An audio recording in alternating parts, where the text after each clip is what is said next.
সুপ্রিয় দর্শক, আসসালামু আলাইকুম। সবাইকে আমন্ত্রণ জানাচ্ছি মোহনা টেলিভিশনের বিশেষ আয়োজন Chakda steel and rerolling mills Bangladesh উন্নয়ন অগ্রগতি অনুষ্ঠানে। এই অনুষ্ঠানে আমরা মূলত আলোচনা করে থাকি বাংলাদেশ একটি উন্নয়নশীল দেশ হিসেবে কতখানি এগিয়েছে, কিভাবে এগিয়ে যাচ্ছে, কিংবা কিভাবে কাজ করলে এর উন্নয়ন ব্যাপকভাবে ত্বরান্বিত হবে, এই সকল বিষয় নিয়ে।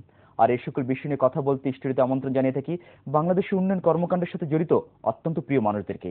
তারই ধারাবাহিকতায় আমরা যে আমাদের স্টুডিওতে আমন্ত্রণ জানিয়েছি অত্যন্ত দুজন প্রিয় মানুষ, পরিচিত মুখ, যারা আপনারা সবাই চেনেন। বীর মুক্তিযোদ্ধা মীর মোস্তাক আহমেদ রবি, মাননীয় সংসদ সদস্য, সাতক্ষীরা 2 আসন।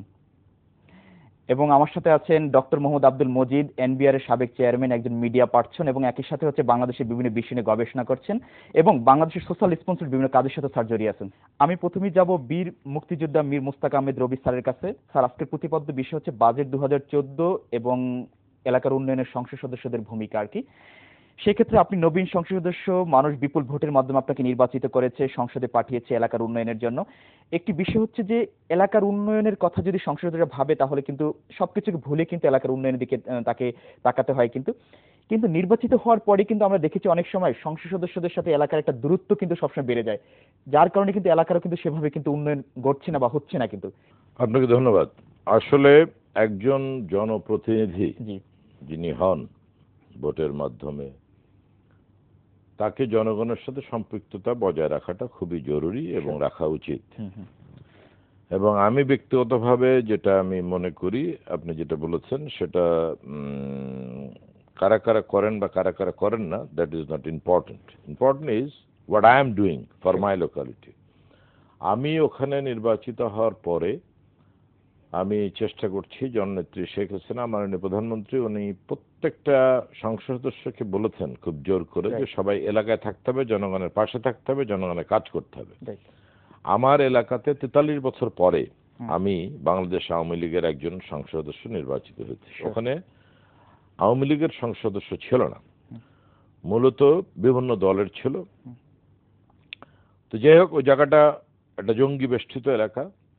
ওই এলাকাতে আমি যদি না থাকি তাহলে তো আমার ওটাকে আমার ডেভেলপ করতে হবে এবং ওই জায়গাটা থেকে আমার আওয়ামী লীগের একটা দুর্গে রূপান্তরিত করতে হবে। বিধায় সে মানসিকতাকে নিয়ে আমি কাজ করে যাচ্ছি। আমি শুনেছি জনগণ বলে যে যেসব এলাকাতে কোনোদিন কোনো জনপ্রতিনিধি তারা দেখেনি, বাট আমি গিয়েছি, যেসব জায়গায় রাস্তার চেহারা দেখেনি, রাস্তা বানাচ্ছি। 41টা রাস্তা আমি তৈরি করছি, কাঁচা রাস্তা। আমরা জানি যে আপনি একটি ভীষণ পরিকল্পনা গ্রহণ করেছেন এলাকার উন্নয়নের জন্য, কারণ আমরা জেনেছি এর আগে সেখানে আওয়ামী লীগের মানে কোনো সংসদ সদস্য সেভাবে ছিল না আর কি। আপনি এসেছেন এবং আপনি একটা বড় পরিকল্পনা সেখানে গ্রহণ করছেন আর কি। হ্যাঁ, বিষয়টি আসলে কতটুকু? হ্যাঁ, আমি বড় পরিকল্পনা গ্রহণ করছি, মানে এটা সবকিছুতে নির্ভর করবে অফকোর্স আমি সাহায্য সহযোগিতা কতটা পাচ্ছি, অর্থনৈতিকভাবে ব্যাকআপ কতটা পাচ্ছি। সরকারের কাছ থেকে কথা বলছেন নাকি আপনি? সব, ইন অল রেসপেক্ট, অফকোর্স সরকার সাহায্য না দিলে আমি তো আর আমার পকেট থেকে রাস্তা বানাবো না, আর সেই ক্ষমতাও আমার নাই। তো যাই হোক, এখন আমি যেটা ইতিমধ্যে কাবিটা, কাবিখা, টিআর যেগুলো পেয়েছি সেগুলো ইতিমধ্যে আমি রাস্তার জন্য লাগিয়েছি। মোরলেস অনেক কাজ হয়ে গেছে, আর অনেক কাজ চলছে। এবং স্কুল, কলেজ সবকিছুর জন্য যতটুকুনি সম্ভব, কারণ মাত্র খুব সীমিত আকারে দেওয়া হয়েছিল এবং 2-3 টার্মে এটা গিয়েছে এবং সেই সব জায়গায় আমরা কাজ করছি। তাতে এলাকার মানুষজন আমার মনে হয় খুশি। ডক্টর মোহাম্মদ আব্দুল মজিদ স্যার, যেটা হচ্ছে আমাদের আজকে প্রতিপাদ্য বিষয় বাজেট 2014, সরকার একটি বিশাল বাজেট গ্রহণ করেছে, মানে ঘোষণা করেছে আর কি। এই বাজেটটি আসলে কতটুকু মানে বাস্তবের সাথে মিল এবং বাস্তবায়ন করতে হলে কি করা দরকার এবং সরকার এই বিষয়ে কি করবে আর কি? ধন্যবাদ। আপনি বিশাল শব্দটা ব্যবহার করেছেন, ইদানিং বিশাল কিংবা আরো বড় বড় শব্দ ব্যবহার করা হচ্ছে। বাজেট নিজেই হয়তো মাইন্ড করতে পারে কোনো সময় যে আমাকে এইভাবে অভিহিত করা হচ্ছে। আসলে বাজেট কিন্তু স্বাভাবিকই আছে, কারণ আমাদের দেশে বাজেট হয় ইনক্রিমেন্টাল বাজেট। একটা সার্টেন পার্সেন্টেজ গ্রোথ আমাকে দেখাতেই হবে, মানে করতেই হবে। জিডিপির গ্রোথ প্লাস ইনফ্লেশনের গ্রোথ, দুটো যোগ করে যাওয়া হবে, তার উপরে হিসেব করছে। সেজন্য আমাদের বাজেট কিন্তু যথাযথভাবেই আছে। এখন প্রশ্ন হচ্ছে ফিগার শুনলেই, যেমন গত বছর 4টা ডিম 25 টাকায় কিনতাম, এবার হয়তো 40 টাকায় কিনছি। 25 টাকা থেকে 40 শুনতে, কিন্তু আসলে কিন্তু এই নমিনাল টার্ম এটা বেশি, বাট ইন রিয়াল টার্ম আসলে কিন্তু কাছাকাছি বা বিষয় আছে। এখন এই বাজেট যেটি ঘোষিত হয়েছে এটি অঙ্কে বেশি বড় মনে হবে, এটা ঠিক, কিন্তু কথা হচ্ছে যে আমি বাস্তবায়ন করতে পারলে বা বাস্তবায়ন হলে, বাস্তবায়ন কিন্তু হচ্ছে, আমি আবার বলি, সবসময় বলি, বাজেট বাজেটের জায়গায় থাকবে, অর্থনীতি অর্থনীতির জায়গায় থাকবে, সে এগিয়ে যাবে। জি আমাদের অর্থনীতির আপনার বলছেন উন্নয়নের অগ্রগতির বিষয়টি, যেমনটি আমাদের মাননীয় সংসদ সদস্য বলতেছিলেন, অ্যাকচুয়ালি 43 বছর বয়সী বাংলাদেশ অনেক চড়াই উতরাই পার হয়েও কিন্তু একটি বিশাল একটা সম্ভাবনার পথেই আছে। যেমন আমি একটা উদাহরণ দেই, কৃষির ক্ষেত্রে 1971-72 সালে উনি যখন আমাদের মহান মুক্তিযুদ্ধ হয় তখন আমাদের লোক সংখ্যা ছিল 7.5 কোটি। 72-73 সালে আমাদের অর্থনৈতিক অবস্থা, বিশেষ করে খাদ্যের ক্ষেত্রে আমরা অত্যন্ত খুব খাদ্য সংকট, এবং এটা যেটা আমরা 74 সালে বা আরো পরেও দেখেছি ইত্যাদি সংকট ছিল আমাদের। সেই দেশ এখন সেই জনসংখ্যা ডবল হয়ে গেছে, 7.5 মানে 15 বা 16 হয়ে গেছে। নিশ্চয়ই আপনার চাষযোগ্য জমিও কমে গেছে, কারণ ইতিমধ্যে বহু রাস্তা ঘাট কত কিছু হয়েছে। তারপরেও আপনি দেখেন নীরবে আমরা কৃষিতে কিন্তু বিপ্লব ঘটিয়েছি। অবশ্যই এটি একটি নীরব বিপ্লব, এই অর্থে যে আজ আমার দেশে খাদ্যের সংকট কিন্তু নেই, খাদ্য অভাব নেই, খাদ্যের সংকট নেই, এবং যেটুকু বিদেশি সাহায্য, সামান্য কিছু খাদ্য সাহায্য নেই, সেটা পথটা খোলা রাখার জন্য। কারণ আমি যদি এখনই চ্যানেল বন্ধ করে দেই যে না আর আমার কারো কাছ থেকে নিতে হবে না, তাহলে হঠাৎ যদি আমার কোনো সময় খোদা না করুক লাগে, তখন কিন্তু আমার আবার ওই পথ খুলতে দেরি লাগবে, খুলতে হবে। এই জন্যই কিন্তু আমরা কিছু নমিনাল টার্মে কিছু খাদ্য সাহায্য সামান্য আসে, কিন্তু আসলে প্রকৃতপক্ষে আমরা খাদ্যে স্বয়ংসম্পূর্ণ। কারণ এই উন্নয়ন, যেমন ওখান থেকে আমি আসি আমার রেভিনিউ আর্নিং এর ক্ষেত্রে, আমি সেটাই আসছিলাম যে পরবর্তীতে রেভিনিউ আর্নের ব্যাপারে কথা আসছিলাম। জি, সেই বিষয়টা ওই জন্যই বলছি যে এই যে কর আপনি দেবেন, আপনি কর দেবেন, কেন দেবেন, এই বিষয়টা স্পষ্ট হওয়া দরকার, বা স্পষ্টই। সরকার উন্নয়নের দায়িত্ব সরকারের, স্বাভাবিক, কারণ একজনকে তো সরকার গঠন করে, সরকারি যে ম্যানেজার আমি মনে করি সে ম্যানেজ করবে। তো করতে গেলে তো তার তো উন্নয়নের শিক্ষা, স্বাস্থ্য, বাসস্থান, নিরাপত্তা সবকিছু যদি তাকে যথাযথভাবে আপনাকে অ্যাভেলেবল করতে হয়, তো তাহলে তার অনেক উন্নয়ন কর্মকাণ্ড নিতে হবে। সেই উন্নয়ন কর্মকাণ্ডের জন্য তো অর্থের প্রয়োজন। সেই অর্থ কিভাবে আসবে? একটা হচ্ছে যে আমি আপনাকে যে অবকাঠামো দিয়েছি, যে সুযোগ সুবিধা পাচ্ছেন আপনি, ওই যে ইলিশ মাছ খাচ্ছেন, এই সব খাচ্ছেন, পাচ্ছেন, ওর পরিবর্তে ওর ব্যবহার করে আপনি যে আয়টা করছেন, সেখান থেকে রাষ্ট্রেরই একটা নির্ধারিত সীমায় আপনি রাষ্ট্রকে কর দেবেন। কর দিলে ওই করের টাকাই আবার সরকার আপনাকে ফেরত দেবে, সুযোগ সুবিধা তৈরি করে। এখন সুযোগ সুবিধা চাবো সরকারের কাছে, দেব না। হ্যাঁ, সরকার সুযোগ সুবিধা তৈরি করবেন, কিন্তু আমি পয়সা দিচ্ছি না। তা না দিলে কি হচ্ছে, সরকার করবেন কোনো না কোনো ভাবে, কি করবেন, তিনি ঋণ করবেন। সেই ঋণ কিন্তু সরকারের ঋণ না, আমার ঋণ। স্বাধীনতার পর থেকে 43 বছর উন্নত হয়েছে। স্বচ্ছতা এবং জবাবদিহির কথা আপনি একটু বলছিলেন যে আসলে প্রত্যেক সংসদ সদস্য স্বচ্ছতা এবং জবাবদিহিতে থাকতে হবে, এটা কতটুকু আছে বলে আপনি মনে করছেন? ধন্যবাদ। সেটা হলো যে আজকে আমি খুব ব্যক্তিগতভাবে খুশি হয়েছি যে মুজিব ভাইয়ের মতন একজন বিজ্ঞ মানুষ সাথে আলোচনা করতে পারার জন্য। ব্যাপার হলো উনি একটা কথা বলেছেন কিন্তু, যে বিশাল বিশাল বাজেট বললে বাজেট মাইন্ড করতে পারে। This word I really like it. উনি অত্যন্ত সত্য এবং সঠিক একটি কথা বলেছেন। সেটি হলো যে আসলে বাজেট কিন্তু মোটেই বিশাল না, দেশটা কিন্তু দিন দিন যেটা বিশাল হচ্ছে এটাও তো মানুষকে ভাবতে হবে। জনগণ বৃদ্ধি পাচ্ছে, অনেক কর্মকাণ্ড সামনে রয়েছে, যে পদ্মা ব্রিজ হবে বা বিভিন্ন খাত আছে।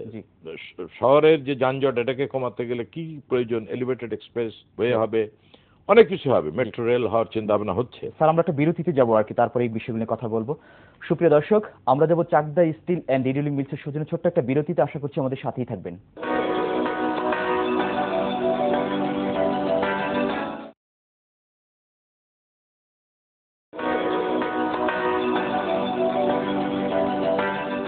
বিরতির পর আবারও সবাইকে আমন্ত্রণ জানাচ্ছি Chakda steel and rerolling mills Bangladesh উন্নয়ন অগ্রগতি অনুষ্ঠান। অত্যন্ত দুজন প্রিয় মানুষ আমাদের সাথে আছেন, বীর মুক্তিযোদ্ধা মুস্তাক আহমেদ রবি এবং ডক্টর মোহাম্মদ আব্দুল মজিদ।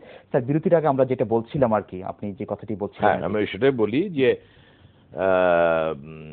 দেশের অনেক ডেভেলপমেন্টের প্রয়োজন আছে। আমরা যখন স্বাধীনতার পরে প্রথম বাজেটটি ছিল 786 কোটি টাকা সম্পত্তি। যদিও আমি বলি, আমি কিন্তু একজন ভালো মানে মোটি অর্থনীতিবিদ তো ভালোই না, প্লাস এইসব ইকোনমিক্স যেখানে জড়িত সেখানে মানে ফিনান্সিয়াল ম্যাটার্স উনি আমার থেকে অনেক অনেক ভালো বলতে পারবেন। ওইসব ব্যাপারগুলো ওনার উপরে ছেড়ে দিয়ে ভালো। আমি তবু বলছি কয়েকটি জিনিস। সেটা হলো যে 786 কোটি টাকা বঙ্গবন্ধু যাত্রা শুরু করেছিলেন। আস্তে আস্তে করে বাজেট কিন্তু বাড়ছে এবং বাড়বেই। শুধুমাত্র তত্ত্বাবধায়ক যখন 111-এর সময় আজি, ওনার নামটা আমি ভুলে যাচ্ছি, মির্জা আজিজুল ইসলাম যে বাজেটটা দিয়েছিলেন, সেখানে উনি দিয়েছিলেন যে বাজেটের অ্যামাউন্ট ছিল 99,000 কত কোটি টাকা, পরবর্তীতে মরালে সেমই ছিল, কিন্তু উন্নয়ন খাতে যেটা উনি দিয়েছিলেন 25,000 কত, আর পরবর্তীতে বোধহয় একটু কম দিয়েছিলেন। বাজেট আসলে মোটেই বড় না, বাজেট দেশের জন্য এবং সময়ের তাগিদে এটা একটা যথাযথ বাজেট।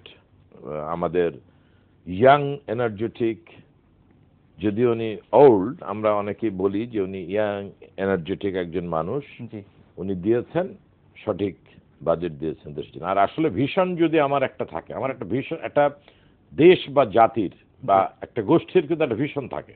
আমাদের ভিশনটা হচ্ছে যে আমরা দেশের সার্বিক উন্নয়নে আমরা এগিয়ে যাব। সেজন্য সেই ভিশনটাকে সামনে রেখে যে বাজেট, ইট ইজ অ্যাবসলিউটলি যুগোপযোগী বাজেট। জি স্যার, যুগোপযোগী বাজেটের কথা শুনবো। আব্দুল মজিদ স্যার, যেটা আপনি বলছিলেন যে বিরতির আগে, যে আসলে রাজস্ব আয়ের কথাটা আর কি, যে কেন মানুষ কর দেবে এবং সরকার থেকে কি পাবে এবং তারা কি দেবে আর কি, এই কথাটি বলছিলেন আপনি। সামগ্রিকভাবে দেখতে হবে দেশটা আমাদের সকলের, মানে নিজের মতো করে নিতে হবে যে দেশ আমার দেশের উন্নত চিকিৎসা ব্যবস্থা, উন্নত শিক্ষা ব্যবস্থা গড়ে উঠুক, আমাদের ভবিষ্যৎ প্রজন্ম ভালোভাবে উঠুক, আমার ব্যবসা বাণিজ্য ভালো চলুক, আমার যোগাযোগ ব্যবস্থা ভালো হোক, এটা আমরা সবাই চাই। সবাই যদি চাই তাহলে সবাইকেই আমার যার যার দায়িত্ব সেইটা সম্পর্কে আমাকে সচেতন থাকতে হবে। স্যার, রাজস্বের কথা বলছিলেন, যেটা হচ্ছে অনেকে এখনো কর দিতে গিয়ে কিন্তু বিভিন্ন সমস্যা পড়ছে, এবং হচ্ছে যে ওখানে আমরা নেগলেক্ট করে বলছি না, বিভিন্ন সমস্যার কথা বলছি আর কি, যে কর দিতে গেলে অনেক সমস্যা আছে। আপনি এনবিআর এর চেয়ারম্যান হিসেবে বিষয়টিকে কিভাবে দেখছেন আর কি, সাবেক চেয়ারম্যান হিসেবে? ধন্যবাদ। এটা এনবিআর এর সাবেক চেয়ারম্যান হিসেবেই বলছি বা দেশের একজন নাগরিক হিসেবেই বলছি। কর দেওয়ার পরিবেশটি অবশ্যই কর বান্ধব হতে হবে। এটা না হলে আমি খুব স্পষ্টভাবে বলতে পারি, বহু লোক আমাকে বলেছেন কর কিন্তু মানুষ দিতে চায় এবং এর দায়িত্ববোধ কিন্তু আমার দেশের মানুষের আছে। আমি যখন ছিলাম, আমি প্রতিটা থানাতে গেছি, মানুষের সাথে গণসংযোগ করেছি, তারা বলেছেন, এমনকি সেনবাগে, নোয়াখালীর সেনবাগে এক বৃদ্ধ ভদ্রলোক আমাকে একটা উপদেশ দিয়েছিলেন, সেটার ভিত্তিতে আমি এই কর মেলাটা আমরা উদযাপন করি। উনি বলেছিলেন, স্যার আপনার পক্ষে তো এই সেনবাগে একটা অফিস খুলে রাখা সম্ভব না, বছরে আর কয় টাকা হবে, আপনি একটা অফিস কেন খুলবেন? আপনি স্যার একটা ডেট ঠিক করেন, সেপ্টেম্বর মাসের ধরেন 26 তারিখ, এক মাস আগে আপনি এটা প্রচার করে দেন যে আমার 2 জন লোক অফিসার নোয়াখালীর থেকে এখানে আসবে, তাঁবুটা নিয়ে তারা এখানে বসবে, সারাদিন এই থানার যেসব লোক আছে কারুর কর সম্বন্ধে কোনো কিছু জানার থাকলে ফর্ম ফিল আপ করে দিয়ে যাবে। কেননা আমার পক্ষে নোয়াখালী যাওয়া, দিয়ে ওই কথা শুনে আবার ফিরে আসা, আবার যাওয়া, এই যে পদ্ধতির জটিলতাতেই কিন্তু মানুষ কর দেওয়ার ব্যাপারে আসলে আগ্রহটা ততটা ধরে রাখতে পারে না। তো সেই কারণে, এবং সেইটার ভিত্তিতেই কিন্তু আমরা এই যে এখন আপনি কর মেলা দেখেন, এই কনসেপ্টটা কিন্তু আমরা ওখান থেকে নিয়েছি, যে বছরের একটা নির্দিষ্ট সময় নির্দিষ্ট একটা পকেটে দিয়ে আমরা মানুষকে বলবো যে আসেন আপনার কর ফিল আপ করতে, যে কোথায় সমস্যা বলেন, আমি ঠিক করে দিচ্ছি। এবং এইভাবে সার্বিকভাবে আমি মনে করি কর যিনি দেন এবং যিনি নেন, এই দুজনের ভিতরে দূরত্ব কমতে হবে।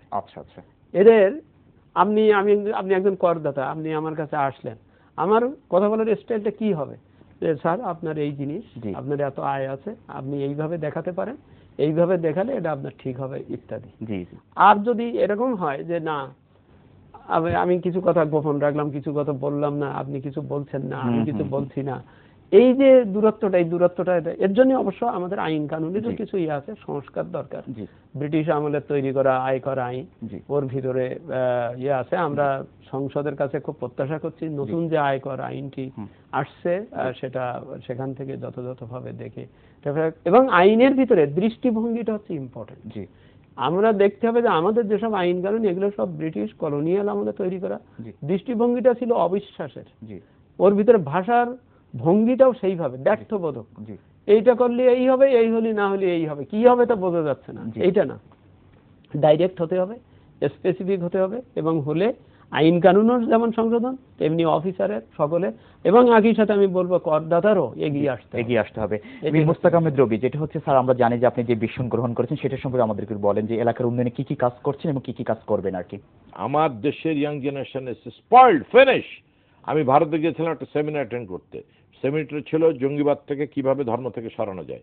আমি টকিং ওভার দ্যাট সাবজেক্ট, সেখান থেকে টার্ন করে আমি আসলাম এই ফেন্সিডিল নিয়ে। সেখানে আমি বললাম যে ওয়েস্ট বেঙ্গলে এই সীমান্তে অবৈধভাবে ফেন্সিডিল ফ্যাক্টরি খুলে গড়ে তুলেছে, গড়ে ওই ফেন্সিডিল বাংলাদেশে পাচার হচ্ছে। রাইট। আর ইয়াং সমাজরা আজকে এই মাদকে আসক্ত হয়ে আজকে আমার যুব সমাজ সবকে একদম ফিনিশ স্পয়েলড। এটা থেকে আমরা পরিত্রাণ চাই, আমি ব্যক্তিগত পরিত্রাণ করতে চাই। শিওর।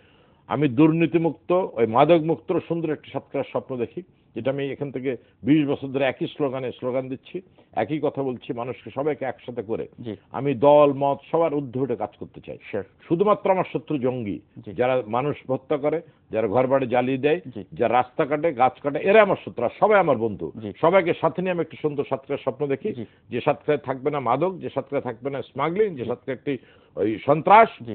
ওই ভূমিদস্যু, সেই সাতক্ষীরার স্বপ্ন আমি দেখি। জি। আপনি এই ধন্যবাদ। সর্বশেষ হচ্ছে এই কথাটুকু যে আপনি সাতক্ষীরা নিয়ে একটি সুন্দর স্বপ্ন দেখছেন আর কি, একটি মানে এটা কি বাস্তবায়নের পথে ইনশাআল্লাহ আমরা আশা করছি। আমি তো চেষ্টা করব টিল দ্যাট ইনশাআল্লাহ। জি। ডক্টর আব্দুল মজিদ, আপনি যদি সর্বশেষ আমাদের একটু স্বপ্নের বাণী শোনান বাংলাদেশ নিয়ে আর কি।